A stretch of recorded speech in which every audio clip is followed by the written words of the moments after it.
لو انا مش قوي في الاكسل وعايز اعرف النسبه المئويه بدون ما اعمل اي معادلات خالص، وليكن المبيعات بتاعت كل الشهور عندي كده، كل شهر والمبيعات بتاعته، وعايز اعرف النسبه المئويه بدون ما اكتب معادله واحده، لو انا خايف لا اغلط، همسح دول كده. خلينا كده نحدد المبيعات بتاعتنا، ولازم يبقى عندي السيل اللي جنبها دي او الكولم اللي جنبه ده يبقى فاضي. حددتهم، مجرد ما احددهم ظهر لي زي ايقونه تحت كده، لو وقفت عليها اسمها كويك اناليسيز، او تدوس على كنترول كيو علشان تظهر لك الاوبشن اللي احنا هيظهر لنا دلوقتي.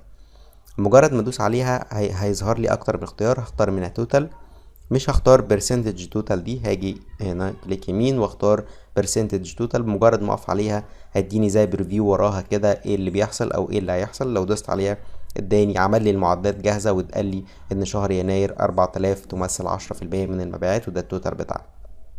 زي ما قلت لك لازم يكون الرو ده فاضي، وليكن انا مثلا عندي مجموعة من الداتا هنا، وحاولت ان انا حددت دول ودوست على كنترول كيو، او دوست هنا كنترول كيو مثلا ودوست على التوتال.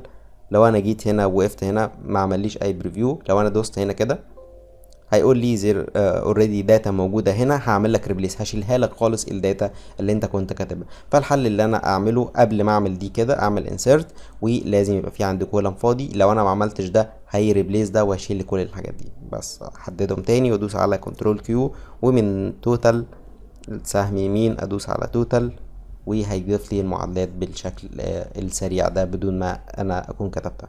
لو عايز تتابع فيديوهات زي كده اعمل سبسكرايب للقناه. شكرا ليكم، مع السلامه.